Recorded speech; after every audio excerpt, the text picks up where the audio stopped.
Good morning once again, my brothers and sisters. God has allowed us another day of life. So it's another good day to study His Word. And here we find ourselves today in Numbers chapter 21. We've seen some things already in Numbers 21 where there's been a bit of a rebellion that was quelled by snake bites and a remedy of God asking or telling Moses to build a bronze snake that's on a pole, and that anybody that looks to that will be healed from the snake bites. I hope you remember that from last time. But now the Israelite community is on the move. And let's just review for a second. They travel from Mount Hor along the route to the Red Sea to go around Edom. Remember, the king of Edom refused to let them go through. So they have to go around, but the people grew impatient on the way. This is what began the rebellion that ended in the deaths of many through the snake bites. But let's just look at the geography for a second as we think about it. Here's Mount Hor, okay? So that's where they start. Let's see here. Let's try something new today, all right? You ready? If you're at Mount Hor, let's see. Never mind. Maybe I can't do it. Here we go. I just want you to see this little blue line. They have to walk down and around this kingdom of Edom, all right, because he won't let them pass. And now they're going up to Moab in this area. Eventually, by the end of this passage, they'll end up way north, up here almost to the Sea of Galilee. Just so you understand where we are in terms of the journey. All right, so we go from there to Edom. They have to go around. They're going towards Moab. All right, perfect. What does it tell us when we get to verse 8?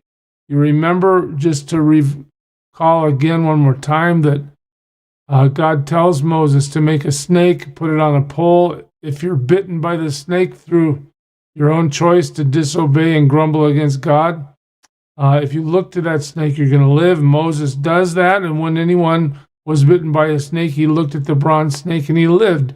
I just want you to understand that this is the cycle we're going to see. We've already seen it repeated many times, but the people, they come to a place where they decide they're going to obey God, and then they receive God's blessing, His provision, His protection, His care.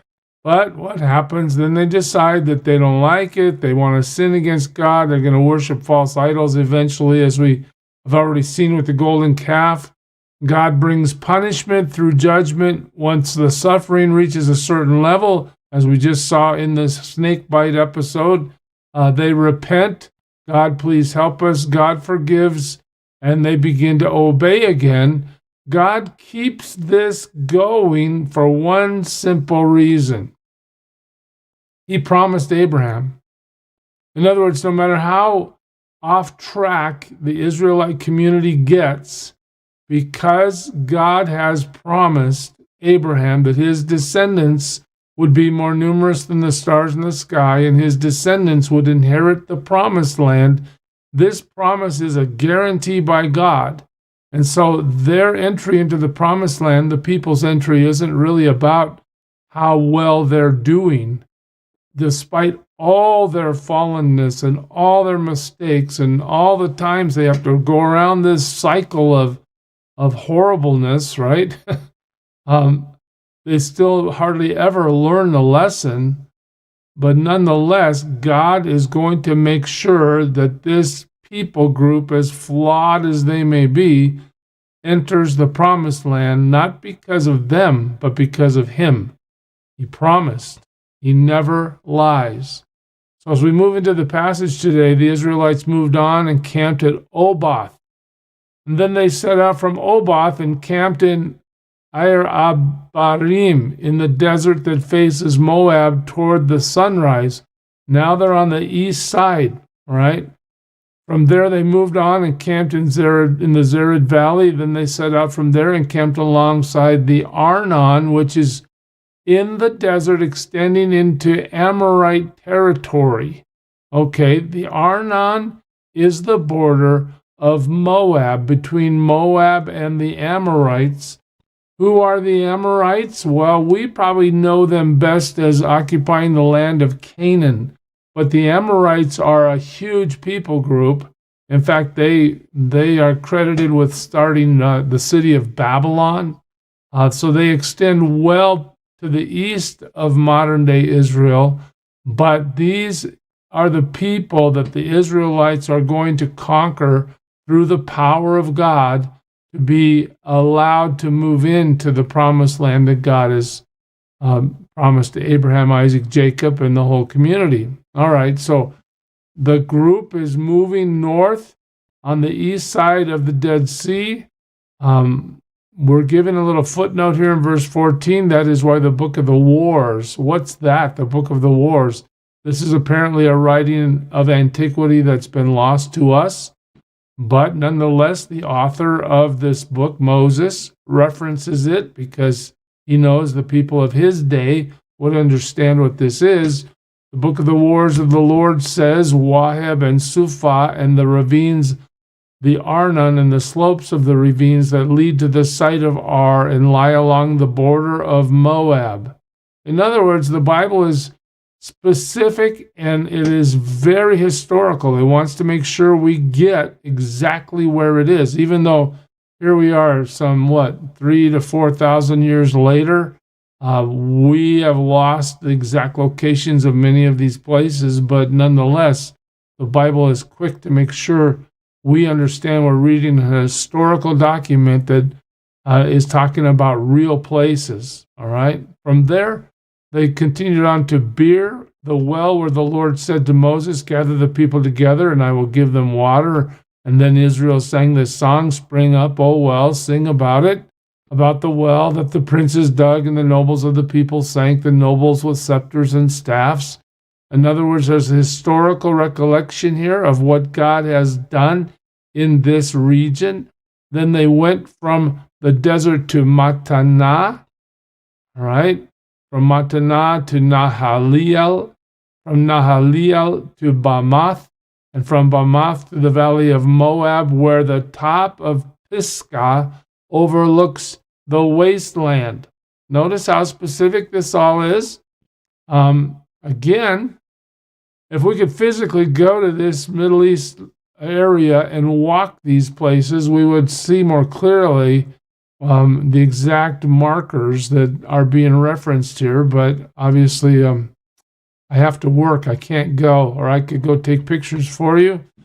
But in the end, again, what's the point for us? This is a history. This isn't some theological, ethereal writing about being in oneness. No, this is location, movement to a new place, landmarkers that show us where they are, what they're doing.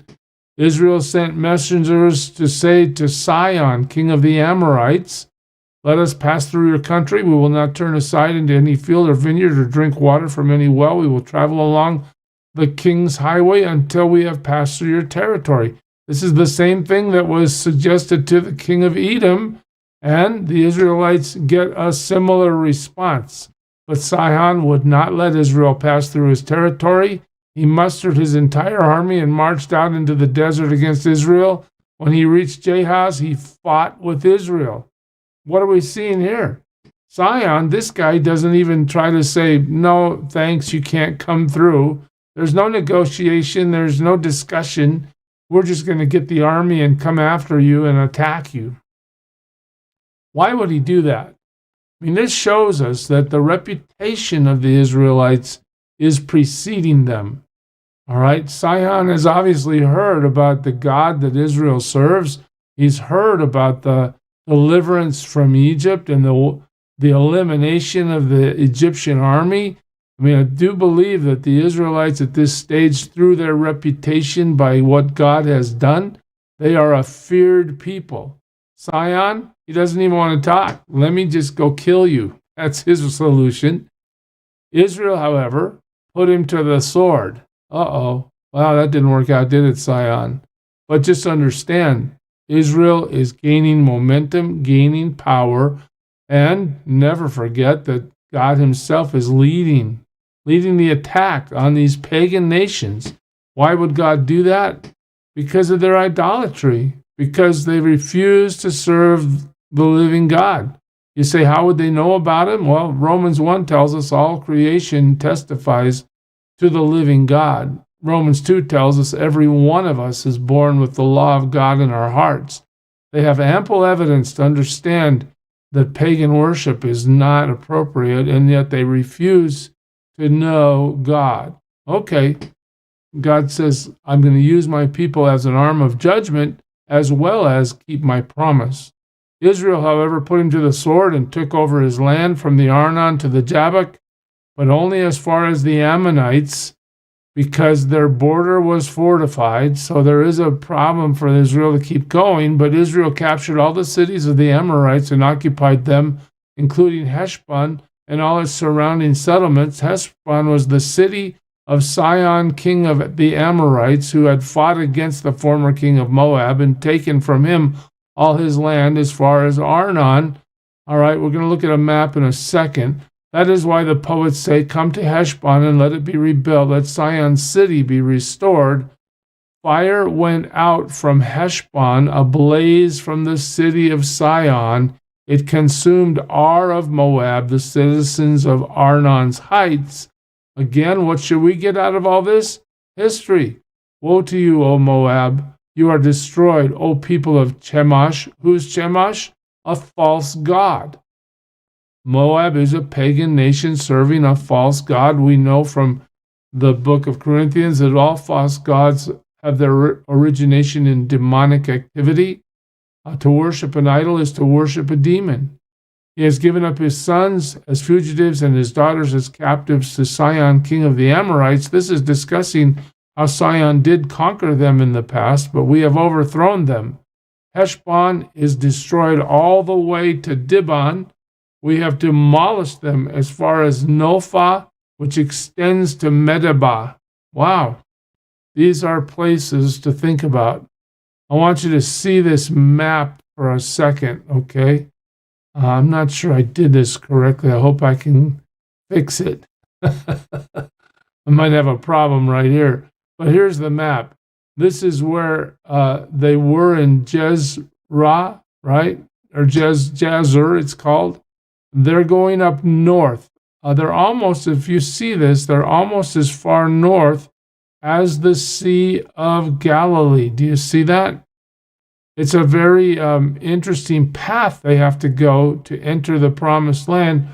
But just let me read to you verses 31 and 2, since through my zeal I have covered it by the map.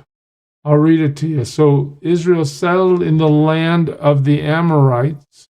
That would be this whole area, honestly. Verse 32, after Moses had sent spies to Jazer, that's in the bottom part of the map, the Israelites captured its surrounding settlements and drove out the Amorites who were there. So we see that Israel is now conquering nations through the power of God.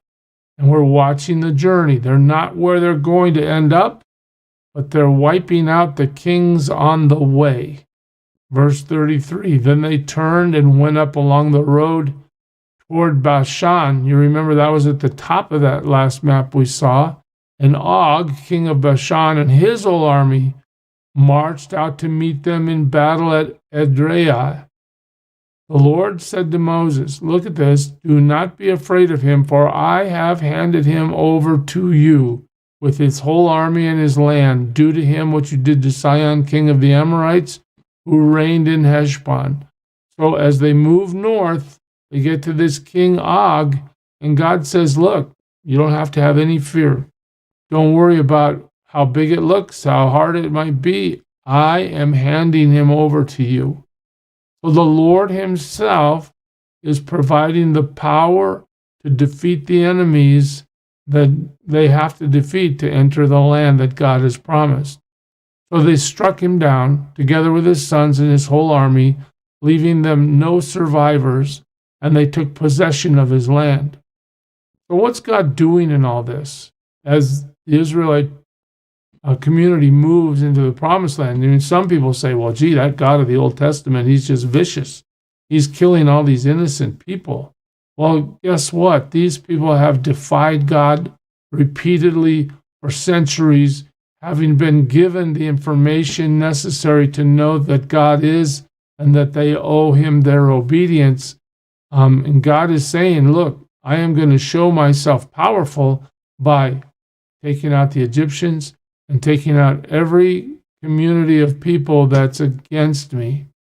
He is taking them out, not out of his willingness to kill people. I mean, death is a part of life, right? Everybody dies, and whether they die because Israel rolled in or they die because they got old, death is still an eventuality for every one of these people groups. But in the end, God is showing himself to be faithful to his promise and to be powerful enough to make his promise a reality. The Israelites will end up exactly where God promised them to be, and we'll see that as we move forward, church. God bless you. Serve him well today. Who is it who for sinners shed his blood, and now for cleansing all can plunge beneath that flood? It's Jesus. But do you know who he is?